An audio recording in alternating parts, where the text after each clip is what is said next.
நாம் மேம்படுவதாக. மீண்டும் ஒரு விசை உங்கள் அனைவரையும் இந்த வேத ஆராய்ச்சி வகுப்பிலே சந்திப்பதிலே மிகுந்த மகிழ்ச்சி. கடந்த நாட்களிலே நாம் நீதிமொழிகள் புஸ்தகத்திலிருந்து அநேக சத்தியங்களை நாம் படித்துக் கொண்டு வந்தோம்.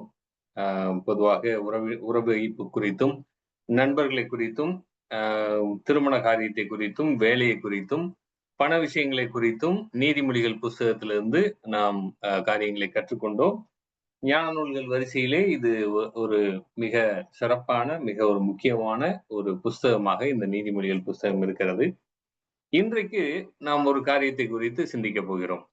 அது என்ன அப்படின்னா, அதிகாரம், அத்தாரிட்டி. நீங்கள் நீதிமொழிகள் புஸ்தகத்துல நிறைய இடங்கள்ல அதிகாரம் உள்ள ராஜாக்களை குறித்து, அதிகாரம் உள்ளவர்களை குறித்து, அந்த அதிகாரிக்கு கீழாக, அதாவது அரசனுக்கு கீழாக இருக்கக்கூடிய அமைச்சர்களை குறித்து ஆலோசனை சொல்லக்கூடிய அந்த அதிகாரிகளை குறித்து நீதிமொழிகள் புத்தகத்திலே அநேக காரியங்கள் சொல்லப்பட்டிருக்கும். இன்னைக்கு நம்ம பார்க்கக்கூடிய அந்த தலைப்பு அதிகாரம் அப்படிங்கிற ஒரு தலைப்பு. சரிங்களா? இந்த அதிகாரம் அப்படிங்கிறத எடுத்துக்கிட்டீங்கன்னா, ரோமர் 13வது அதிகாரம் 1வது வசனம். ரோமர் 13வது அதிகாரம் 1வது வசனம். எந்த மனுஷனும் மேலான அதிகாரம் உள்ளவர்களுக்கு கீழ்ப்படிய கடவன். ஏனென்றால் தேவனாலே அன்றி ஒரு அதிகாரமும் இல்லை. உண்டாயிருக்கிற அதிகாரங்கள் தேவனாலே நியமிக்கப்பட்டிருக்கிறது. இந்த வார்த்தையை நம்ம நல்லா புரிஞ்சுக்கணும். என்ன அப்படின்னா, தேவனாலே அன்றி ஒரு அதிகாரம் இல்லை. இந்த உலகத்திலே பார்க்கக்கூடிய எல்லா விதமான அந்த அதிகார கட்டமைப்புகள், அந்த ஆட்சி செலுத்துபவர்களுடைய கட்டமைப்பு, இவைகள் எல்லாவற்றையும் அந்த அதிகாரத்தை கொடுத்தவர் தேவன். தேவனே அதிகாரத்திற்கு, எல்லா அதிகாரமும் எங்கே இருந்து வருகிறது என்றால் தேவனிடத்திலிருந்து மாத்திரம்தான் வருகிறது. அவர்தான் அதற்கு உண்டான அந்த மூலம். அவர்தான் அதற்குரிய சோர்ஸ். அப்போ ஆண்டவராகிய இயேசு கிறிஸ்து இந்த உலகத்திலே வாழ்ந்த பொழுதும் அவரும் அதே வார்த்தையை சொல்லியிருக்கிறார். என்ன சொல்லியிருக்கிறார்? எல்லா அதிகாரமும் எனக்கு கொடுக்கப்பட்டிருக்கிறது. மத்தேயு 28வது அதிகாரம் 18வது வசனத்திலே அதை நாம் வாசிக்கலாம். மத்தேயு 28:18. அப்பொழுது இயேசு சமீபத்தில் வந்து அவர்களை நோக்கி, வானத்திலும் பூமியிலும் சகல அதிகாரமும் எனக்கு கொடுக்கப்பட்டிருக்கிறது. ஆண்டவராகிய இயேசு கிறிஸ்து சகல அதிகாரம் உடையவராக இருக்கிறார். அவர் ஆகையால் அந்த அடிப்படையிலே நமக்கு ஒரு பெரிய ஒரு கட்டளையை ஆண்டவர் நமக்கு தந்திருக்கிறார். ஒரு பெரிய ஒரு கமாண்ட்மெண்ட். எல்லோருக்கும் சுவிசேஷத்தை அறிவித்து அவர்களை சீஷர்களாக மாற்ற வேண்டும் என்பது ஆண்டவர் தந்த ஒரு பிரதானமான கட்டளையாக நமக்கு அங்கே சொல்லப்பட்டதை நாம் பார்க்க முடியும். அப்போ எல்லா விதமான அதிகாரத்திற்கும் ஊற்றும் காரணராக, ஆரம்பமாக இருப்பவர் தேவன் ஒருவரே. அவர் அல்லாமல் எந்த ஒரு அதிகாரமும் இல்லை. சரிங்களா? அதே போல்தான் சபையிலும் அதிகாரங்கள் உண்டு. எபிரேயர் 13வது அதிகாரம், எபிரேயர் 13வது அதிகாரத்திலே நாம் அதை வாசிக்க முடியும். 17வது வசனம். அங்கே வாசிக்கிறோம். உங்களை நடத்துகிறவர்கள் உங்கள் ஆத்துமாக்களுக்காக உத்தரவாதம் பண்ணுகிறவர்களாய் விழித்திருக்கிறவர்கள் ஆனபடியால் அவர்கள் துக்கத்தோட அல்ல, சந்தோஷத்தோட அதை செய்யும்படி அவர்களுக்கு கீழ்ப்படிந்து அடங்குங்கள். அவர்கள் துக்கத்தோட அப்படி செய்தால் அது உங்களுக்கு பிரயோஜனமாய் இருக்க மாட்டாதே என்று நாம் வாசிக்கிறோம். நாம் வரங்களை குறித்து வாசிக்கும் பொழுதும் சபையிலே சிலரை அப்போஸ்தலராக, மூப்பர்களாக, வேதத்தை பிரசங்கிக்கூடிய பிரசங்கியாக அவர் நியமித்திருக்கிறார். இந்த வரங்களை எல்லாம் பார்க்கும் பொழுது அதோடு சேர்ந்து அவர்களுக்கு அந்த மந்தையை மேய்க்கக்கூடிய அந்த அதிகாரமும் வழங்கப்பட்டிருக்கிறது என்பதை நாம் வேதத்திலே அநேக இடங்களிலே பார்க்க முடியும். அப்போ சபையாகட்டும், அல்லது சமுதாயமாகட்டும், அல்லது ஒரு நாடாகட்டும், எல்லா இடங்களிலும் அதிகாரம் இருக்கிறது. இந்த அதிகாரம் என்பது தேவன் தரக்கூடிய ஒரு காரியம். நீங்க இன்னும் பார்க்க போனால் குடும்பத்திலேயும் அந்த அதிகாரம் உண்டு, இல்லைங்களா? எபேசியர் 5வது அதிகாரத்திலே வாசிக்கிறோம். எபேசியர் 5:22-23 நாம் வாசிக்கிறோம். மனைவிகளே கர்த்தருக்கு கீழ்ப்படுகிறது போல உங்கள் சொந்த புருஷருக்கும் கீழ்ப்படியுங்கள்.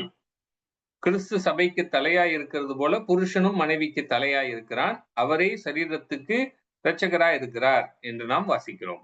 அப்போ ஒரு குடும்பத்திலே குடும்ப தலைவன் என்பவர், கணவர் என்பவர், அவர்தான் அந்த அதிகாரமுடையவராக இருக்கிறார். அந்த குடும்பத்திற்கு அவரே அதிகாரமுடையவராக இருக்கிறார். அதேதான் எபேசியர் 6:1 நாம் வாசிக்கிறோம்.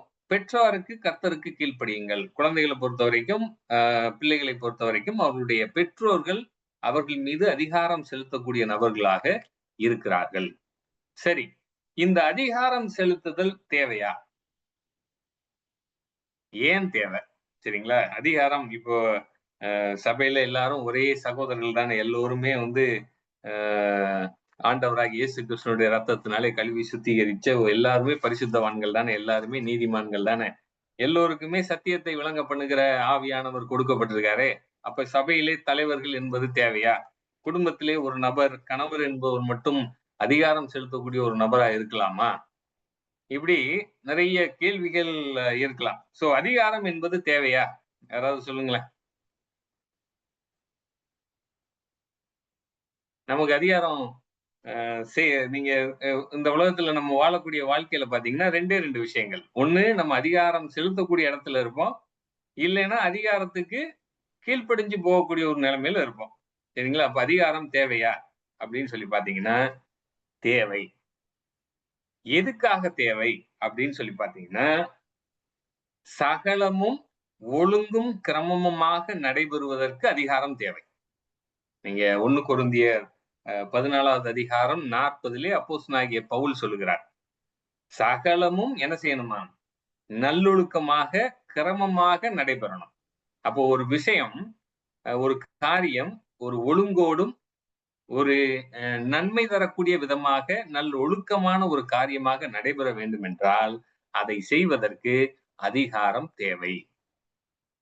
நீங்க இந்த உதாரணத்துக்கு நீங்க பார்த்தீங்க அப்படின்னா, காவல்துறை எடுத்துக்கிட்டீங்கன்னா, அவங்களுக்கு அதிகாரம் வழங்கப்பட்டிருக்கிறது. சரிங்களா? அவங்களுக்கு வந்து எந்த ஒரு நபரையும் அவர்கள் நிப்பாட்டி அவங்கள என்ன செய்யலாம்? கேள்வி கேட்கலாம். அவர்கள்ட்ட ஏதாவது ஒரு சந்தேகத்துக்கு இடமான ஏதோ ஒரு காரியம், ஏதோ ஒண்ணு தென்படுது அப்படின்னா, ஈவன் அவங்கள காவல்ல எடுத்து அவங்கள விசாரிக்கிறதற்கும் அவர்களுக்கு அதிகாரம் உண்டு. இந்த அதிகாரம் எதற்காக வழங்கப்பட்டிருக்கிறதுன்னா, சகலமும் ஒழுங்கும் கிரமமாக நடைபெற. இப்போ டிராபிக்ல உங்களுக்கு சிக்னல் இருக்கிறது, கூடவே சேர்ந்து ஒரு டிராபிக் போலீஸும் இருக்கிறார் அப்படின்னா, நிச்சயமாக அந்த இடத்துல என்ன செய்வோம் நம்ம? ஒரு ஒழுங்கை கடைபிடித்து போவோம். இதே இது அந்த இடத்துல போலீஸ்காரர் இல்ல அப்படின்னா, ஒருவேளை நம்ம என்ன செய்வோம்? அந்த சிக்னல நம்ம என்ன செய்யலாம்? ஒருவேளை ஸ்கிப் பண்றதுக்கும் வாய்ப்பு இருக்கு. ஏன்னா, நமக்கு அந்த ஒரு ஒழுங்கு அந்நேரம் என்ன செய்யாது? வராது. அப்போ நெறைய நேரங்கள்ல நம்ம பார்க்கலாம். சிக்னல் ரெட்ல இருக்கும். ஆனா நெறைய பேர் என்ன செய்வாங்க? அத கிராஸ் பண்ணி போய்க்கிட்டே இருப்பாங்க. இதே இது அந்த இடத்துல ஒரு காவலர் இருந்தாரு அப்படின்னா, அந்த இடத்துல அவங்க என்ன செய்ய மாட்டாங்க? ஸ்கிப் பண்ண மாட்டாங்க. அப்படியே நிப்பாங்க. சோ அப்ப அதிகாரம் என்பது ஒரு காரியத்தை ஒழுங்கும் கிரமமுமாக நன்மையான காரியமாக செய்வதற்காக தேவனால் அருளப்பட்டிருக்கிறது. அப்போ அதனுடைய ஆரம்பம் தேவன். எல்லா அதிகாரமும் தேவனால் வழங்கப்பட்டிருக்கிறது. ஒருவர் அதிகாரியா இருக்கிறார் என்றால், அதிகாரத்திலே அமர்ந்திருக்கிறார் என்றால், அவரை நியமித்தவர் தேவன். சரிங்களா? அப்ப அந்த ஒழுங்கை நிலைநிறுத்தக்கூடிய ஒரு வல்லமை, ஒரு பாதுகாப்பு, அது மாத்திரமல்ல, அது ஒரு சேவை. அது நம்ம சேவைங்கிறத நம்ம ஆண்டவராகிய இயேசு கிறிஸ்து இந்த உலகத்திலே வாழ்ந்த பொழுதும் அதத்தான் சொன்னார். உங்களில் எவன் ஒருவன் பெரியவனாய் இருக்க விரும்புகிறானோ, அவன் முதலாவது தன்னைத்தானே தாழ்த்த வேண்டும். அவன் எல்லோரையும் விட சிறியவனாக இருக்க வேண்டும் என்ற ஒரு காரியத்தை அவர் சொன்னார். அது சொன்னது மாத்திரமல்ல, அவர் சர்வ அதிகாரமுடைய தேவன். ஆனால் அவர் தன்னுடைய சீஷர்களுடைய கால்களை அவர் கழுவினார். அப்போ ஒரு பெரிய ஒரு பதவியோ அல்லது ஒரு பெரிய அதிகாரத்திலே இருப்பவர் கற்றுக்கொள்ள வேண்டிய முதலாவது பாடம் அவர்கள் தாழ்மையோடு இருக்க வேண்டும். தன்னை ஒரு பெரியவனாக, எல்லாரை விட மேலானவனாக நினைக்கக்கூடாது என்பதற்கு ஆண்டவராகிய இயேசு கிறிஸ்துவினுடைய அந்த அவர் செய்த காரியம் ஒரு பெரிய ஒரு நமக்கு ஒரு முன்னுதாரணம். இப்படித்தான் இருக்க வேண்டும் என்பதற்கு அவர் ஒரு உதாரணமாக அதை செய்து காண்பித்தார். அவர் சர்வ அதிகாரம் உடையவர். ஆனால் தம்மைத்தாமே தாழ்த்தினார். அதனாலதான் அவர் இந்த பூமிக்கு வந்தார். நமக்காக மரித்தார். எல்லோரையும் மீட்டுக் கொள்ளும்படியாக தம்மைத்தாமே ஒப்பு கொடுத்தார். இதை நாம் பார்க்கிறோம். அப்போ ஆட்சி என்பது, அதிகாரம் என்பது தேவன் தரக்கூடிய உரிமை. அந்த உரிமை மாத்திரமல்ல, அது பொறுப்புகள் நிறைந்தது. அது உங்களுடைய பிரிவிலேஜ், உங்களுடைய உரிமை. நீங்க என்னன்னாலும் செய்யலாம். நல்லதும் செய்யலாம், தீயதும் செய்யலாம் அப்படிங்கிற நிலைமையில அந்த அதிகாரம் உரிமையாக பார்க்கப்படுகிறது. அதே வேளையிலே அது பொறுப்பான ஒரு காரியமாக பார்க்கப்படுகிறது. You have some responsibility. Not only you have privilege, you have some responsibility. அப்போ அந்த அதிகாரம் அதிகமாக அதிகமாக உங்களுடைய பொறுப்புகள் என்ன செஞ்சுக்கிட்டே இருக்கும் அப்படின்னா அதிகமாகிக் கொண்டே போகும். அப்போ இந்த உலகத்திலே அதிகார விஷயத்தை பொறுத்தவரை நாம் அதிகாரம் செலுத்தக்கூடிய ஒரு நிலைமையிலே, ஒருவேளை தொழிலாளியாக, குழந்தைய ஒருவேளை ஒரு பெரிய ஒரு அலுவலகத்திலே நீங்கள் வேலை செய்யக்கூடிய நிலைமையிலே நீங்கள் அதிகாரியாக, மேலதிகாரியாக, மற்றவர்களை நீங்கள் மேற்பார்வை செய்பவராக இருக்கலாம், அல்லது அதிகாரத்திற்கு கீழ்ப்படிந்த நபராக ஒருவேளை நீங்கள் அந்த அலுவலகத்திலே வேலை செய்யலாம், அல்லது நீங்கள் ஒரு பெற்றோருக்கு கீழ்ப்படிந்த ஒரு பிள்ளையாக இருக்கலாம், அல்லது ஒரு நாட்டினுடைய சட்ட திட்டங்களுக்கு கீழ்ப்படிந்த ஒரு குடிமகனாக இருக்கலாம். அப்ப இந்த 2 விஷயங்கள் நம்முடைய வாழ்க்கையிலே பிரிக்க முடியாத காரியம். நமக்கு என்ற அதிகாரம் உண்டு. நாம் அதிகாரத்துக்கு கீழ்ப்படிந்தவர்களாக இருக்க வேண்டும். அப்போ இந்த அதிகாரம் அப்படின்னு சொல்லி பார்க்கும் பொழுது, அதிகாரத்திலே இருப்பவர்களுக்கு ரொம்ப தேவையான ஒரு விஷயம் இந்த ஞானம். அந்த ஞானம் இல்ல அப்படின்னா, அவர்கள் எப்படி மாறுவாங்க அப்படின்னா, அந்த நிலைமையை இன்னும் மோசமாக்குவார்கள். அவர்கள் அந்த அதிகாரத்தை துஷ்பிரயோகம் செய்வார்கள். நீங்க இன்னைக்கு உலகத்துல அநேக இடங்கள்ல பார்க்கலாம். அதிகார துஷ்பிரயோகம் மலிவடைஞ்சு போன ஒரு காலத்துல நம்ம வாழ்ந்துகிட்டு இருக்கோம். இன்னும் இந்த ஒரு சிஸ்டம் அப்படிங்கிற இந்த ஒரு அமைப்பே இன்னும் சிதைஞ்சு கொண்டே போய்கிட்டு இருக்கு. எதனால அப்படின்னா, அவர்களுக்கு அந்த அதிகாரத்தை நிர்வகிப்பதான அந்த ஒரு ஞானம் இல்லை. எதையும் ஒரு நன்மையான ஒரு காரியமாக செய்யணும் அப்படிங்கிற ஒரு எண்ணமும் இல்லை. அவர்கள் அதிகாரத்தை துஷ்பிரயோகம் செய்கிறவர்களாக அவர்கள் இருக்கிறார்கள். தங்களுடைய அந்த அதிகாரத்தை முறையாக கையாளுவதில்லை. இன்னும் சூழ்நிலை என்ன செய்து கொண்டிருக்கிறார்கள்? மோசமாகிக் கொண்டே இருக்கிறார்கள். ஆனால் இதன் மத்தியிலே ஆண்டவர் நம்மளை வைத்திருக்கிறார். நமக்கு வேண்டிய ஞானத்தை தந்திருக்கிறார். நீதிமொழிகளிலே அநேக வார்த்தைகள் அரசனை குறித்ததாக இருக்கும். அதை நீங்கள் ஆட்சியாளர்கள் அல்லது அதிகாரமுடையவர்கள் என்ற நிலைமையில நீங்கள் எடுத்து பார்த்தால் இன்னும் சுவாரஸ்யமாக இருக்கும். நீதிமொழிகள் 16வது அதிகாரம் 10வது வசனம். நீதிமொழிகள் 16:10. ராஜாவின் உதடுகளில் திவ்ய வாக்கு பிறக்கும், நியாயத்தில் அவன் வாய் தவறாது. அப்போ அதிகாரத்தில் இருக்கவர்கள் செய்ய வேண்டிய ஒரு காரியம், அவர்கள் நியாயத்தை சொல்லுபவர்களாக இருக்கணும். அது என்ன அப்படின்னா, ஒரு முடிவுகளை எடுக்கக்கூடிய ஒரு நிலைமையிலே அவன் இருக்க வேண்டும். அதுதான் அதனுடைய ஒரு முக்கியமான ஒரு கடமை. நீங்க அதிகாரத்தில் இருப்பவர்கள் என்ன அப்படின்னா, அந்த சூழ்நிலையை ஆராய்ந்து பார்த்து அதற்கு என்ன ஒரு சரியான ஒரு முடிவு எடுக்க வேண்டுமோ அந்த முடிவை அவர்கள் எடுக்க வேண்டும். அந்த எடுப்பதிலே நீங்கள் தாமதிக்கும் பொழுது அது உண்மையிலே ஒரு தவறான ஒரு நிலைமையாக மாறி போய்விடும். இங்க நீதிமொழிகளை வாசிக்கிறோம். அந்த ராஜாவினுடைய உதடுகளில் திவ்ய வாக்கு பிறக்கும், நியாயத்தில் அவன் வாய் தவறாது. அப்ப அவருடைய முக்கியமான ஒரு நோக்கம் என்ன அப்படின்னா, சரியான நேரத்துல நல்ல ஒரு முடிவை எடுக்கக்கூடிய ஒரு கடமை அவர்களுக்கு இருக்கிறது. நீதிமொழிகள் 20வது அதிகாரம் 8வது வசனம். நியாயாசனத்தில் வீற்றிருக்கும் ராஜா தன் கண்களினால் சகல பொல்லாப்பையும் சிதற பண்ணுகிறான். ஒரு ராஜா தன்னுடைய அந்த நியாய தீர்ப்பை செய்யும் பொழுது, தன்னுடைய நியாயத்தை அங்கே நிலைநாட்டும் பொழுது, அவன் எல்லா விதமான அசுத்தங்களையும் அந்த இடத்திலிருந்து அவன் சுத்திகரிக்கிறான். இது நல்ல ஒரு உதாரணம் என்ன அப்படின்னா, நம்முடைய ஆண்டவராக இயேசு கிறிஸ்து ஒரு நாளிலே அவர் நியாயாசனத்திலே வீற்றிருப்பார்.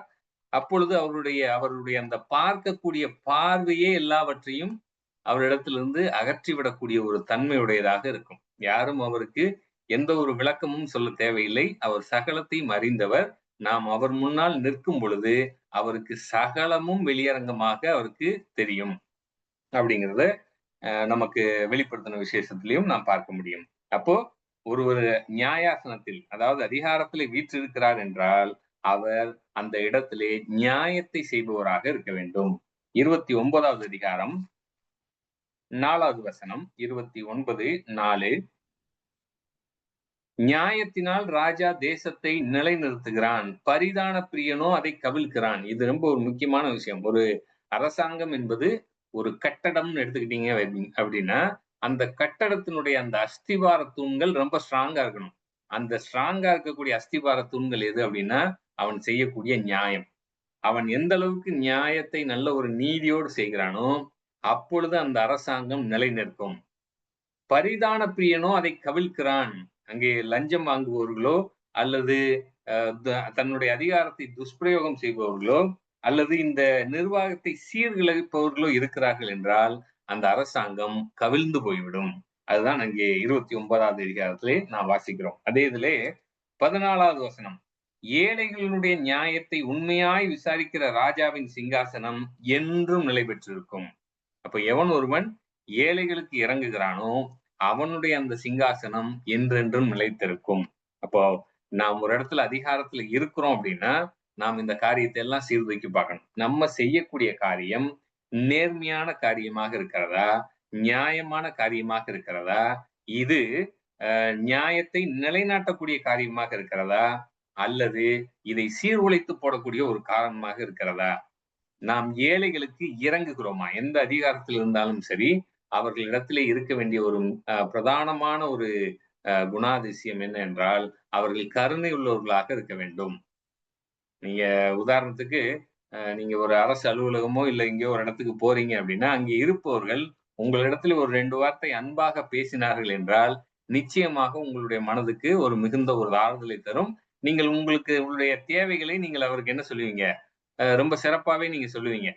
ஒருவேளை அவர் உங்கள ஒரு 2, 3 நாள் கழிச்சு வாங்கன்னு சொல்லி சொன்னா கூட, நீங்க என்ன செய்வீங்க? 2, 3 நாள் கழிச்சு போய் அவர பார்ப்பீங்க. இதே அங்க உட்கார்ந்திருக்கக்கூடிய ஒரு நபர், அந்த கருணை இல்லாமல், ஒரு முகத்தை ஒரு ரொம்ப ஒரு சீரியஸா வச்சு பேசுறாருன்னு வைங்க. எரிஞ்சு எரிஞ்சு விழுகிறாரு அப்படின்னா, நிச்சயமா நீங்க அடுத்த முறை என்ன செய்ய மாட்டீங்க? அவர்ட்ட போக மாட்டீங்க. அப்போ நம்ம எந்த அதிகாரத்தில் இருந்தாலும் சரி, நாம் பணிவுள்ளவர்களாக இருக்க வேண்டும், கனி உள்ளவர்களாக இருக்க வேண்டும். அப்படி இருக்கும் பொழுது, அந்த அதிகாரம் மிகச்சிறந்த ஒரு காரியமாக தெரியும். அது தேவனுக்கு மகிமையாக இருக்கும். நீங்கள் சமுதாயத்தில எந்த அதிகாரத்தில் இருந்தாலும் சரி, நீங்கள் சபையிலே எந்த அதிகாரத்தில் இருந்தாலும் சரி, குடும்பத்திலே நீங்கள் எந்த அதிகாரத்தில் இருந்தாலும் சரி, அல்லது இந்த நாட்டிலே நீங்கள் எந்த அதிகாரத்தில் இருந்தாலும் சரி, இந்த காரியங்கள் மிக முக்கியமானது. நீங்கள் நியாயம் செய்பவராக இருக்க வேண்டும். தெளிவான ஒரு முடிவை சரியான நேரத்தில் எடுக்கக்கூடிய ஒரு நபராக இருக்க வேண்டும். நீங்கள் ஏழைகளுக்கு இறங்குவர்களாக இருக்க வேண்டும். நீங்கள் பணி உள்ளவர்களாக இருக்க வேண்டும். அதைவிட மேலான காரியம், இந்த அதிகாரம் என்னால் கிடைத்தது என்று நீங்கள் எண்ணக்கூடாது. இது தேவன் தந்த அதிகாரம். எல்லா அதிகாரமும் தேவனிடத்திலிருந்து வருகிறது. தேவன் எனக்கு இந்த அதிகாரத்தை தந்திருக்கிறார் என்ற எண்ணம் நம்முடைய மனதிலே இருக்க வேண்டும். சரி, அப்படி இருக்கும் பொழுது, அந்த அதிகாரத்தை பிரயோகப்படுத்துபவர்கள், அந்த அதிகாரத்தை செலுத்துபவர்கள், நீதிமொழிகள் 16வது அதிகாரம் 10, 12 சொல்லப்பட்டிருக்கிறது. நீதிமொழிகள் 16 12வது வசனம். அநியாயம் செய்வது ராஜாக்களுக்கு அருவருப்பு, நீதியினால் சிங்காசனம் உறுதிப்படும். நீதி செய்யக்கூடிய ஒரு கடமை அவர்களுக்கு உண்டு. நீங்கள் ஒரு விஷயத்தை ஒழுங்கும் கிரமமாக செய்ய வேண்டும் என்றால், அதை நீதியின் அடிப்படையிலே நீங்கள் செய்ய வேண்டும். நீதிமொழிகள் 25வது அதிகாரத்திலே 4:5 வாசிக்கிறோம். வெள்ளி நின்று களிம்பை நீக்கிவிடு, அப்பொழுது தட்டானால் நல்ல உடைமை பிறக்கும். ராஜாவின் முன்னின்று துஷ்டரை நீக்கிவிடு, அப்பொழுது அவனுடைய சிங்காசனம் நீதியினால் நிலைத்திருக்கும். இதுல நீங்க நல்லா பாத்தீங்கன்னா, வெள்ளியை நல்ல ஒரு உருக்கி அதுல இருக்கிற அந்த களிம்பு எல்லாம் நீக்கினா அந்த வெள்ளியை வச்சு நல்ல ஒரு பொருளை செய்யலாம். அது மாதிரி ராஜாவினுடைய அந்த ஆலோசனை சங்கத்தில் இருக்கக்கூடிய துஷ்டர்களை நீக்கிவிட்டால் அந்த ராஜாங்கம் மிகச்சிறந்த ஒரு ராஜாங்கமாக இருக்கும். நம்முடைய நம்முடைய வாழ்க்கையிலும் நமக்கு இருக்கக்கூடிய அதிகாரத்திலே நாம் செயல்படும் பொழுது நாம் யாரிடம் ஆலோசனை கேட்கிறோம்? இல்லைங்களா? பொதுவா ஒரு ஆலோசனை வட்டம்ங்கிறது எல்லோருக்குமே இருக்கும். அது குடும்பத்தில இருக்கலாம், சபையில இருக்கலாம், சமூகத்தில இருக்கலாம். ஆனால் அவர்கள் எல்லோரும் எப்படிப்பட்ட ஒரு ஆலோசனையை தருகிறார்கள் என்பதை சீர்தூக்கி பார்க்கக்கூடிய ஒரு ஞானம் நமக்கு வேண்டும். இல்லைங்களா? எல்லோரும் சொல்லக்கூடிய காரியத்தை நாம் கேட்கலாம். நாம் செவி கொடுப்பவர்களாக இருக்க வேண்டும். எல்லோருக்கும் செவி கொடுக்க வேண்டும். ஆனால் நீங்கள் முடிவெடுக்கும் பொழுது, அது உங்களுக்கும், தேவனுக்கும் சரியான ஒரு விதத்தில இருக்கிற விதமாக நீங்கள் அந்த முடிவை எடுக்க வேண்டும். யாருடைய ஆலோசனையும் நீங்கள் தள்ள வேண்டும் என்ற அவசியம் இல்லை. ஆனால் அந்த ஆலோசனைகளை எல்லாம் நீங்கள் சீர்தூக்கி பார்க்க வேண்டும் என இந்த நீதிமொழிகள் புஸ்தகம் சொல்லுது. அப்போ அந்த துராலோசனை சொல்லக்கூடியவர்களை நீங்கள் என்ன செய்யலாம்? அடுத்த முறை ஆலோசனைக்கான தேவைகள் ஏற்படும் பொழுது அவர்கள் என்ன செய்யலாம்? நீங்கள் தவிர்த்து விடலாம். அப்படி தவிர்த்து விட்டால், இந்த ராஜாவினுடைய அந்த சிங்காசனம் நீதியினால் நிலைநிற்கும் என்று நாம் இந்த நீதிமொழிகளிலே நாம் வாசிக்கிறோம். இவர்கள் எப்படிப்பட்டவர்களாக இருப்பார்கள் என்றால், பேராசை உள்ளவர்களாக, பொருளாசை உள்ளவர்களாக, பரிதான பிரியர்களாக, அ இன்னும் சொல்லப்போனால் இந்த இந்த இந்த தீய பழக்கவழக்கங்களை எல்லாம் மற்றவர்களிடம் பரப்புபவர்களாக இருப்பார்கள். அவங்களிடமெல்லாம் நாம எப்படி இருக்கணும்னா, ரொம்ப ஜாக்கிரதையா இருக்கணும். நீங்கள் நீதிமொழிகள் 29:4 வாசிக்கலாம். 29:4 அதுதான் நம்ம வாசம். நியாயத்தினால் ராஜா தேசத்தை நிலைநிறுத்துகிறான். பரிதான பிரியனோ அதை கவிழ்க்கிறான். அப்ப இந்த நபர்களை விட்டு நாம் விலகி இருக்க வேண்டும். நாம் நீதியை செய்பவர்களாக இருக்க வேண்டும். நீதிமொழிகள் 31ல ரொம்ப ஒரு முக்கியமான ஒரு விஷயம் சொல்லப்பட்டிருக்கிறது. 4வது வசனத்துல இருந்து, திராட்சை ரசம் குடிப்பது ராஜாக்களுக்கு தகுதி அல்ல. லேமுவேலே அது ராஜாக்களுக்கு தகுதி அல்ல. மதுபானம் பிரபுக்களுக்கு தகுதி அல்ல. மதுபானம் பண்ணினால் அவர்கள் நியாயப்பிரமாணத்தை மறந்து சிறுமைப்படுகிறவர்களுடைய நியாயத்தையும் புரட்டுவார்கள். இங்க நாம் பார்க்கிறோம், ஒரு ராஜா என்பவன், ஒரு அதிகாரத்தில் இருப்பவன் சுய நினைவு உடையவனாக இருக்க வேண்டும். தன்னுடைய சுய நினைவை அழிக்கக்கூடிய எந்த ஒரு சிற்றின்பத்திலும் அவன் ஈடுபடாதவனாக இருக்க வேண்டும். நீங்க அது நீங்க அதை தொடர்ச்சியா வாசிக்கும் பொழுது 2 விஷயம் சொல்லப்பட்டிருக்கும். ஒண்ணு திராட்சை ரசம், இன்னொன்னு மதுபானம். இந்த 2க்கும் என்ன வித்தியாசம் தெரியுமா? திராட்சை ரசம், மதுபானம். திராட்சை ரசத்துல போதை இருக்காது, மதுபானத்துல போதை இருக்கும். அப்படியா? ஓகே. அப்போ திராட்சை ரசம் குடிப்பது ராஜாக்களுக்கு தகுதி இல்லைன்னு சொல்லியிருக்கே. திராட்சை ரசமா? திராட்சை ரசம் குடிப்பது ராஜாக்களுக்கு தகுதி அல்ல அப்படின்னா, அப்போ திராட்சை ரசம் நீங்க சொல்றது திராட்சை பழத்தை நீங்க ஃப்ரூட் ஜூஸ் சொல்றீங்க. ஆமா. திராட்சை பழத்தை நல்லா அரைச்சு அதை ஒரு ஜூஸ் பண்ணி குடிக்கிறது இல்ல. இங்க நீதிமொழிகள் புத்தகத்துல இந்த 2 விஷயங்களும் தனித்தனியா சொல்லப்பட்டிருக்கிறது. ஆனால் இவை 2மே போதை தரக்கூடிய மதுபானங்களை சொல்லக்கூடிய ஒரு காரியம்.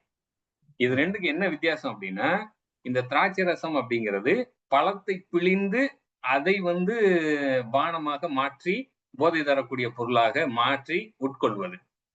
இந்த மதுபானம் என்பது தானியங்கள்லாம் இருக்கு இல்லையா? இந்த பார்லி இந்த மாதிரி இருக்கக்கூடிய இந்த தானியங்களை எல்லாம் ஊற வச்சு அதிலிருந்து போதைப் பொருட்களை தயார் செய்து அந்த பானத்தை குடிப்பது.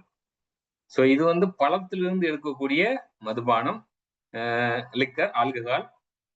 இந்த மதுபானம் என்பது தானியங்கள்ல இருந்து எடுக்கக்கூடிய ஒரு காரியம். சோ இந்த லேமூனுடைய காலகட்டத்திலே, அதாவது சாமுவேல் அதுக்கு அடுத்து இருக்கக்கூடிய இந்த காலகட்டத்திலே இந்த 2 விதமான போதை பானங்களும் புழக்கத்தில் இருந்தது. அதனாலதான் இது 2யுமே இங்க மென்ஷன் பண்ணியிருக்காங்க. ஆக மொத்தம் குடிக்கக்கூடாது என்பதிலே வேதத்திலே எந்த ஒரு மாற்று கருத்தும் இல்லை. எந்த ஒரு சூழ்நிலையிலும் மதுபானத்தை என்ன செய்யக்கூடாது, குடிக்கக்கூடாது என்பது வேதம் தெளிவாக சொல்லக்கூடியது. அதுல இந்த நீதிமொழிகள் ரொம்ப வலியுறுத்தி சொல்லக்கூடிய ஒரு புஸ்தகம். இப்ப மதுபானம் ஏன் அப்படின்னா, அதுக்கு காரணம் சொல்றாரு. அவன் குடித்து தன் குறைவை மறந்து தன் வருத்தத்தை அப்புறம் நினையாதிருக்கட்டும். ஊமையனுக்காகவும் திக்கற்றவர்களுடைய நியாயத்துக்காகவும் உன் வாயை திற. உன் வாயை திறந்து நீதியாய் நியாயம் தீர்த்து சிறுமையும் எளிமையுமானவனுக்கு நியாயம் செய். இந்த மதுபானத்தினால இந்த உணர்வே இல்லாம போயிடும். அதனால நீ அவன் சைடுல இருக்கக்கூடிய அந்த நியாயத்தை விசாரிக்கும் போது, நீ உன்னுடைய சுய நினைவோட, நீ அவனுடைய நிலைமையில இருந்து யோசித்து பார்க்கக்கூடிய ஒரு தன்மை, நீ இந்த திராட்சை ரசமோ அல்லது மதுபானமோ இத நீ எடுக்கும் பொழுது, அந்த உணர்வே இல்லாமல் போய்விடும். நடந்தது நடக்கட்டும், எதுனாலும் இருக்கட்டும் அப்படிங்கிற ஒரு மனநிலைக்கு என்ன செஞ்சுருவாங்க? வந்துருவாங்க அப்படிங்கிறதுனால, செய்யாதே அப்படிங்கிறதை வேதம் நமக்கு சொல்லுது.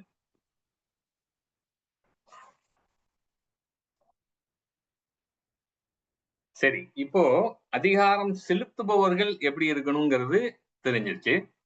அதிகாரத்துக்கு கீழ்ப்படிந்திருக்கிறவர்கள் என்ன செய்யணும்? முதலாவது காரியம், நீதிமொழிகள் 24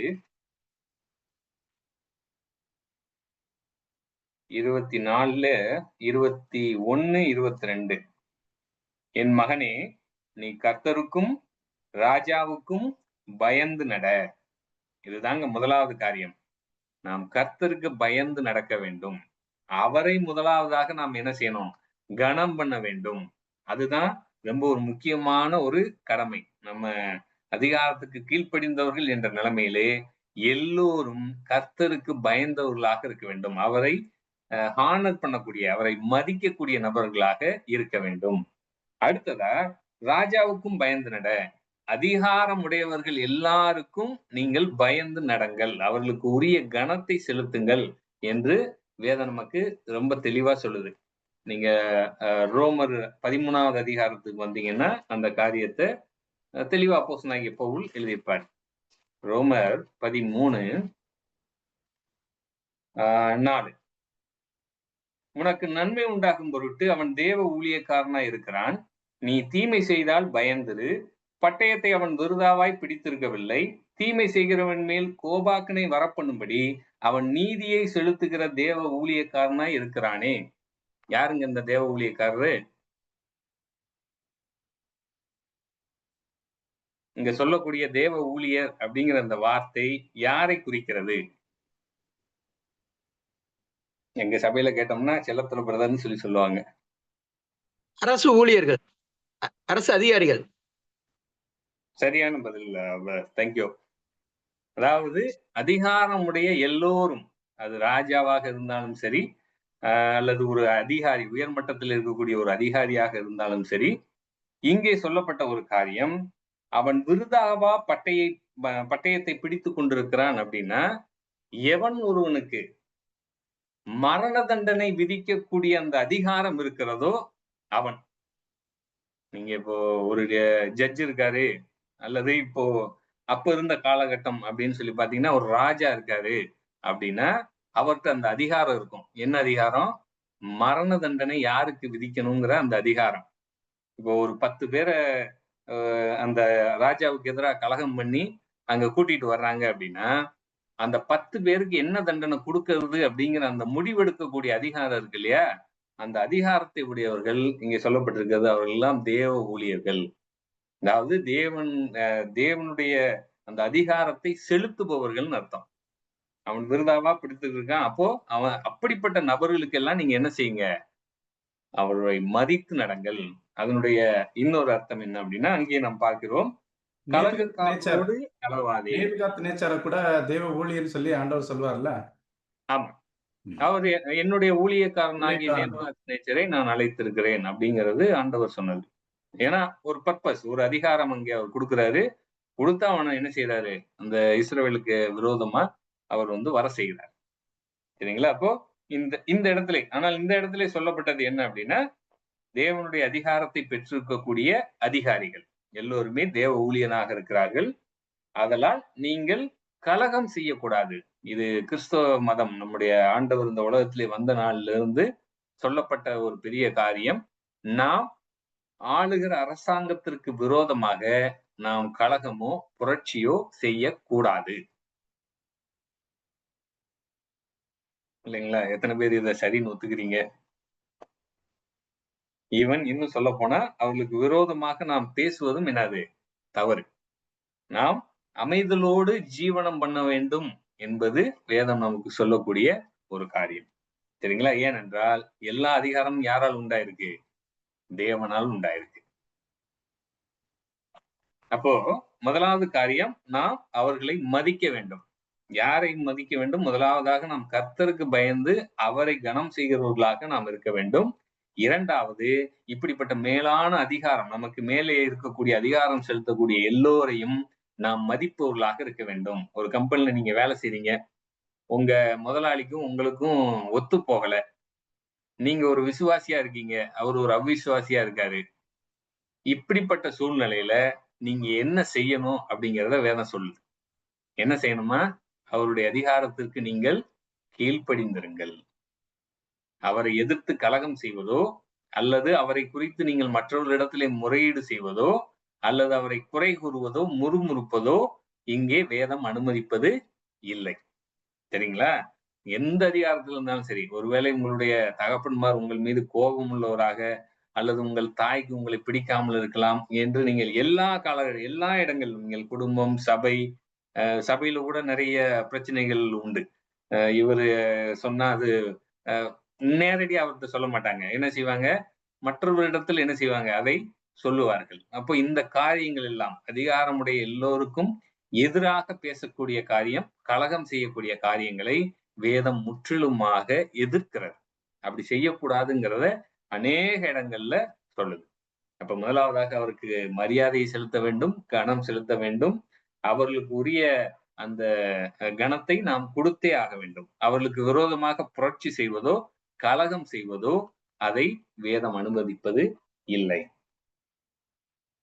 நீதிமொழிகள் அந்த 22 நீதிமொழிகள் 22 வாசிக்கிறோம். ராஜாவின் உருக்குதல் சிங்கத்தின் கர்ஜிப்புக்கு சமானம்.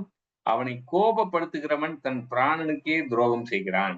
இதுல ரொம்ப ஒரு முக்கியமான விஷயம், நீங்கள் அதிகாரத்தில் உள்ளவர்களை எதிர்த்து நிற்கும் பொழுது நீங்கள் அவர்களை கோபப்படுத்துகிறீர்கள். அது இன்னும் என்ன செய்யும்? உங்களுடைய நிலைமையை மோசமாக்கும். அதுதான் நம்ம அந்த பேச்சை குறித்து பார்க்கும் பொழுது நம்முடைய வார்த்தைகள் எப்படிப்பட்ட வார்த்தைகளாக இருக்கணும் அப்படிங்கிறத குறித்து நம்ம பார்த்தோம்.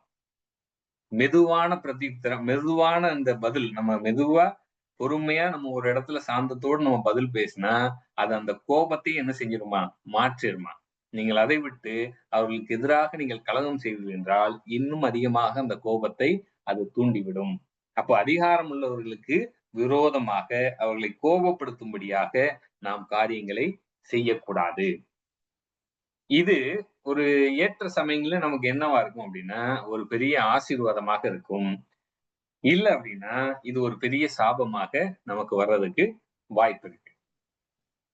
சரி, இப்போ நீதிமொழிகள் 14வது அதிகாரம் 35வது வசனம். நீதிமொழிகள் 14:35 இங்கே வாசிக்கிறோம்.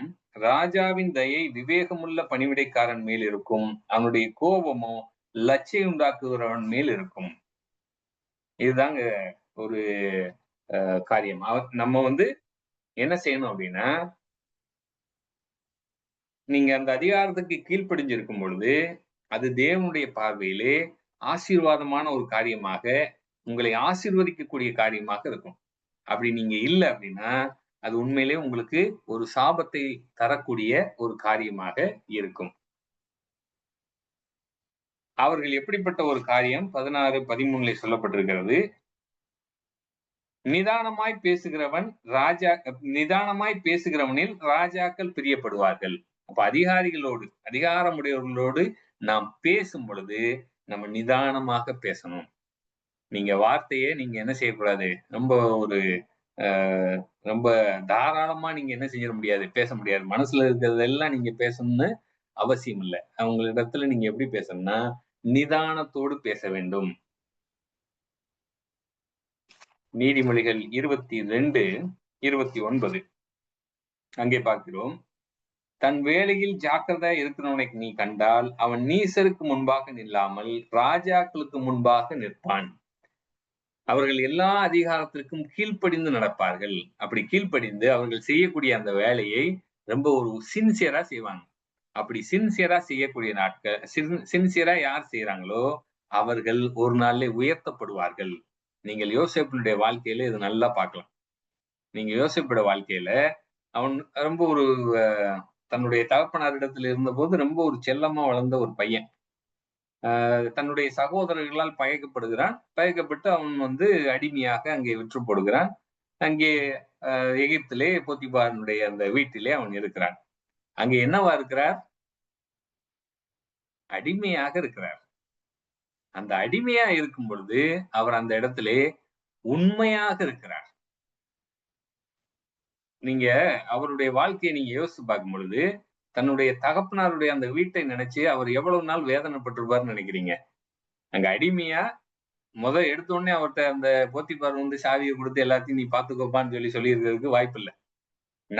நாளாக அவருக்கு என்ன தெரிஞ்சிருக்கும்? இவனிடத்திலே கர்த்தர் இருக்கிறார், ஆண்டவருடைய தயை இருக்கிறது, அப்போ இவன்கிட்ட எல்லாத்தையும் அதிகாரியா வைக்கலாம் அப்படிங்கிறது நாளடைவில் வந்திருக்கும். ஆனா முதல் கொஞ்ச நாட்கள்ல அது எப்படிப்பட்ட ஒரு காரியமா இருந்திருக்குன்னா, ரொம்ப அவனுக்கு ஒரு கசப்பான அனுபவத்தை தந்த காரியமா இருக்கும்.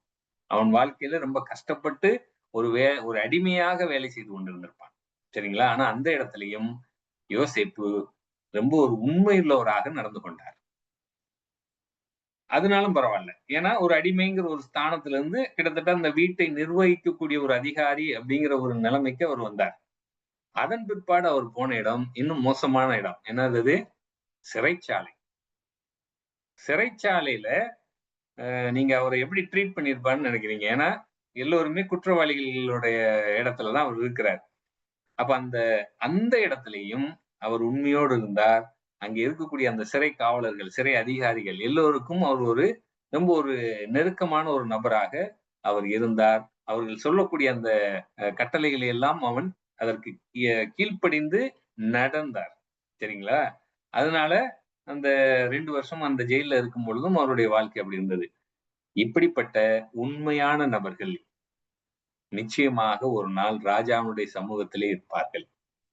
யோசிப்பு அதுதான் நடந்தது. எல்லோரும் மறந்துட்டாங்க. அவன்கிட்ட இருந்து நன்மையான வார்த்தையை பெற்றவன் கூட என்ன செஞ்சுட்டான்? அவனை மறந்துட்டான். திடீர்னு ராஜா ஒரு சொப்பனத்தை குறிச்சு சொல்லும் போதுதான் அவனை குறிச்சு என்ன செய்யுது? ஆகா, நம்ம கூட ஜெயில்ல ஒரு பையன் இருந்தானே, அவன் இந்த மாதிரி சொப்பனங்களுக்கு எல்லாம் விளக்கம் சொன்ன ஒரு ஆளாச்சேன்னு சொல்லி அங்கே சொல்லுகிறார். தேவன் யோசேப்பை உயர்த்துகிறார். அந்த ஃப்ளோ நீங்க பாத்தீங்க அப்படின்னா தேவன் தான் உயர்த்துகிறார். அங்கே ராஜாட்ட சொல்லும் போதும் தேவன் எனக்கு இதை வெளிப்படுத்துகிறாருன்னு தான் சொன்னேன். சோ அதனால தன் வேலை, உங்களுக்கு என்ன வேலை இருக்கும், ஆண்டவர் உங்களுக்கு ஒரு வேலையை தந்திருக்கிறார், உங்களுக்கு மேலாக அதிகாரத்தை வைத்திருக்கிறார். உங்களுக்கு என்ன வேலை இருக்கோ அந்த வேலையை நீங்கள் உண்மையும் உத்தமமாக செய்வீர்கள் என்றால் நிச்சயமாக அதற்குரிய ஒரு பலன் நிச்சயமாக உங்களை அடைந்தே தீரும். ஆண்டவர் பட்சபாதம் பண்ணுகிறவர் அல்ல. இப்போ உங்களுக்கு ஒரு சபையில ஒரு பொறுப்பான ஒரு இடத்துல இருக்கீங்க, ஒரு மூப்பரா இருக்கீங்க, ஏதோ அல்லது ஊழியக்காரரா இருக்கீங்க, ஏதோ ஒரு காரியம் நீங்கள் சபைக்காக செய்து கொண்டு வருகிறீர்கள், அல்லது நீங்கள் உங்கள் குடும்பத்திற்கு உத்தரவாதம் அளிக்கக்கூடிய ஒரு ஆளாக இருக்கிறீர்கள். அப்ப உங்களுக்கு என்ன அதிகாரம் இருக்கிறதோ அந்த அதிகாரம், அந்த வேலையை நீங்கள் ஒழுங்கும் கிரமமாக செய்யும் பொழுது நிச்சயமாக தேவன் அதை ஆசீர்வதிப்பவராக இருக்கிறார். சரிங்களா? அப்ப அவர்கள் ஞானமுள்ள நடக்கை உள்ளவர்களாக இருக்க வேண்டும். அவர்கள் தனக்கு கொடுக்கப்பட்ட அந்த பொறுப்பை உணர்ந்து செயல்படுவர்களாக இருக்க வேண்டும். அதுதான் நம்ம ஆண்டவர் சொன்ன உவமையை குறித்து நம்ம பார்க்கிறோம். என்னன்னா, தன்னுடைய எஜமானன் வர காலதாமதம் ஆகும் அப்படின்னு சொல்லி இங்க இருக்கக்கூடிய நபர்களை அடிக்கவும் துன்புறுத்தவும் தொடங்கின ஒரு வேலைக்காரன் தன்னுடைய எஜமான் வரும் பொழுது அவன் அந்த தண்டனை விட மிக அதிகமான தண்டனை அவனுக்கு வழங்கப்படும் அப்படிங்கிறத ஆண்டவர் உவமையா சொல்லியிருப்பார். அப்ப அடிகளுக்கு ஏதுவான வேலைக்காரராக நாம் இராமல் அடிகளுக்கு ஏதுவில்லாத வேலைக்காரர்களாக நாம் இருக்க வேண்டும். அப்ப நமக்கு கொடுக்கப்பட்ட உரிமை, அது உரிமை மாத்திரமல்ல, அதோடு சேர்ந்து நமக்கு பொறுப்புகளும் இருக்கிறது. அந்த பொறுப்புகளை உணர்ந்து நாம் செயல்படுவர்களாக இருக்க வேண்டும். அடுத்ததா நீதிமொழிகள் 25வது அதிகாரம் 6-7 வாசிக்கிறோம். என்ன அப்படின்னா, ராஜாவினுடைய சமூகத்தில் மேன்மை பாராட்டாதே, பெரியவர்களுடைய ஸ்தானத்தில் நில்லாதே, உன் கண்கள் கண்ட பிரபுவின் சமூகத்தில் நீ தாழ்த்தப்படுவது நல்லதல்ல, அவன் உன்னை பார்த்து மேலே வா என்று சொல்வதே உனக்கு மேன்மை. இதுதான் ஆண்டவர் நமக்கு சொன்னது. நீ இருக்கும்போது உன்னை குறித்து பெருமையாக நினைக்காதே. எனக்கு இந்த அதிகாரம் இருக்கு, என்ன நான் நினைச்சேன்னா இதெல்லாம் என்னால செய்ய முடியும் அப்படின்னு சொல்லி உன்னை குறித்து, உனக்கு கொடுக்கப்பட்ட தாளந்துகளை குறித்து, உனக்கு கொடுக்கப்பட்ட வரங்களை கொடுத்து, அந்த உரிமையை குறித்து பெருமை பாராட்டாதே. பணிவாக இரு அப்படிங்கிறத இந்த நீதிமொழிகள் அந்த பகுதியில நாம் கற்றுக்கொள்ள முடியும். அது மாத்திரமல்ல 25வது அதிகாரத்திலே 15வது வசனத்திலே சொல்லப்பட்டிருக்கிறது, துஷ்டனே, நீ நீதிமானுடைய வாசஸ்தலத்துக்கு விரோதமாய் பதிவிராதே, அவன் தங்கும் இடத்தை பாழாக்கி போடாதே. நீதிமான் 7 தரம் விழுந்தாலும் திரும்பவும் எழுந்திருப்பான். அப்போ உங்களுக்கு அதிகாரம் இருக்கும் பொழுது ஏதோ நான் சொன்னெல்லாம் விழுந்துருவான் அப்படின்னு சொல்லி யாருக்கும் விரோதமாக நீங்கள் குறை கூறாதிருங்கள். ஏன்னா என் நீதிமான் 7 முறை விழுந்தாலும் அவன் எழுந்திருப்பான். அவனை எழுப்ப யார் வல்லவராக இருக்கிறார்? தேவன் வல்லவராக இருக்கிறார். அப்போ அவன் நின்றாலும் நடந்தாலும் யாருக்கு கணக்கு ஒப்புவிக்கணும்? தேவனுக்கு தான் கணக்கு ஒப்புவிக்கணும். அப்ப நீதிமான், அதாவது நம்முடைய சகோதரர்களை பார்த்து எனக்கு அதிகாரம் இருக்கிறது என்பதனாலே நீங்கள் அவர்களை குற்றப்படுத்தாதீர்கள், அவர்களுக்கு தீங்கு செய்யாதீர்கள். அப்படி தீங்கு செய்தால் துன்மார்க்கத்திலே அவன் என்ன செய்வானா? துன்மார்க்க தீங்கிலே இடருண்டு கிடப்பார்கள். உன் சத்துரு விழும்போது சந்தோஷப்படாதே, அவன் இடரும் போது உன் இருதயம் களிகூறாதிருப்பதாக. உங்களுக்கு விரோதமா எவ்வளவோ காரியங்கள் செய்த நபரா இருக்கலாம். அவர்கள் விழும் பொழுது என்ன செய்யாதீங்க? நீங்கள் அவர்களை பார்த்து நகைக்காதீர்கள். அது நீங்கள் அதை பார்த்து சந்தோஷப்படாதீர்கள். அந்த சந்தோஷம் என்பது கர்த்தருடைய பார்வையிலே அருவருப்பாக இருக்கிறது. அப்ப பிரியமானவர்களே, நமக்கு இந்த தேசத்திலும் சரி, நம்முடைய வேலை செய்யக்கூடிய இடத்திலும் சரி, சபையிலும் சரி, குடும்பத்திலும் சரி, அதிகாரங்கள் என்று வழங்கப்பட்டிருக்கிறது. அந்த அதிகாரத்தை உடையவர்கள் நல் ஒழுங்கை செய்பவர்களாக, ஒழுங்கும் கிரமமாக அந்த காரியம் நடைபெறுவதாக, மற்றும் நன்மை செய்யக்கூடிய விதத்திலே, அது இருக்கக்கூடிய விதத்திலே அதை செயல்படுவதாக இருக்க வேண்டும். அப்படி நாம் அதிகாரத்துக்கு கீழ்ப்படிந்தவர்களாக இருக்கும் பொழுது நம்முடைய கடமை என்னவோ அந்த கடமையை நாம் முழு மனதோடு நாம் செய்ய வேண்டும். அப்படி செய்வோம் என்றால் நாம் அந்த அதிகாரம் என்ற ஒரு காரியத்தை நாம் உணர்ந்தவர்களாக இருப்போம். அந்த பொறுப்பை உணர்ந்து நாம் செயல்படுவோம். கர்த்தருடைய திருநாமம் மகிமைப்படுவதாக. Thank you brother. இப்பொழுது நம்ம ஜெபித்து நிறைவு செய்ததுக்கு அப்புறம் நம்ம கொஸ்டின்ஸ் எல்லாம் இருந்தாங்கன்னா நம்ம சொல்லலாம்.